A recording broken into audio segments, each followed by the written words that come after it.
খালি চোখে তাকাবার প্রণতি। আচ্ছা বলো তো, তোমরা যারা এখানে আছো, সত্যি এটা একটা প্রাপ্তি কিনা? আমার মতন একজন সাধারণ তুচ্ছ মানুষ একটা ছোট্ট ঘটনা নিয়ে পঙ্কজদা এটা লিখলেন, এটা লোক সামলাতে পারছি না।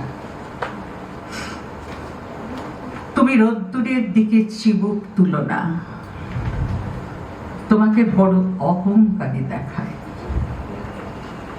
তুমি বড় অহংকারী বলে এক্ষুনি হাওয়া ভেঙে গেল, কপাট খুলে দাঁড়ালো শরতের হাসি।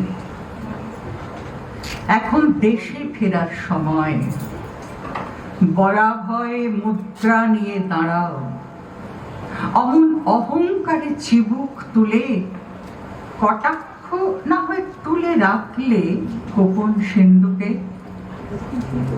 অমন করে চিবুক তুলো না ধীর মিথুরি রোদ্দুরের দিকে। পঙ্কজদা যে কবিতাটি পাঠালেন, এটা চিরকালীন একটা কবিতা। কবিতার নাম রবীন্দ্রনাথের কিছু বলার আছে।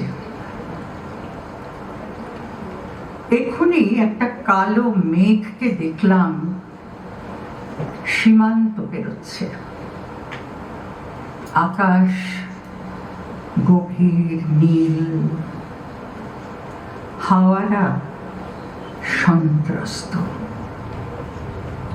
প্রথম আণবিক বিস্ফোরণের স্মৃতিতে হেনরি মুরের ভাস্কর্যের কথা মনে পড়ছে।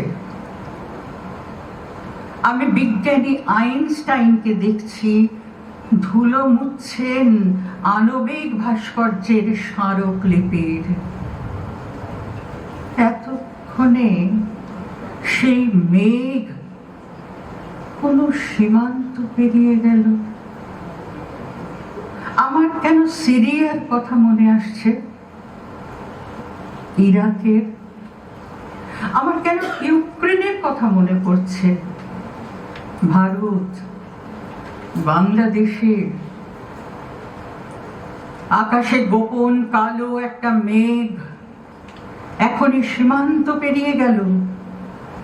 আমার কেন পুতিনের কথা মনে পড়ছে, গান্ধীর?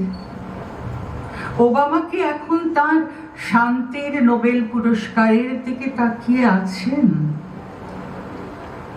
সীমান্ত পেরোনো সেই কালো মেঘ কত দূরে যাবে?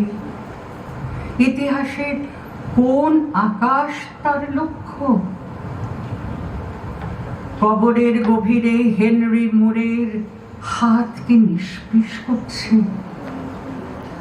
Vietnam, Afghanistan, Iraq, Bharat, Bangladesh, new ইয়র্কের টুইন টাওয়ার, মুম্বাইয়ের তাজ হোটেল, ছড়ানো শান্ত জনপদ, সবুজ শস্য ক্ষেত, তরঙ্গিত নদী, তোমরা কি সন্ত্রস্ত, সতর্ক?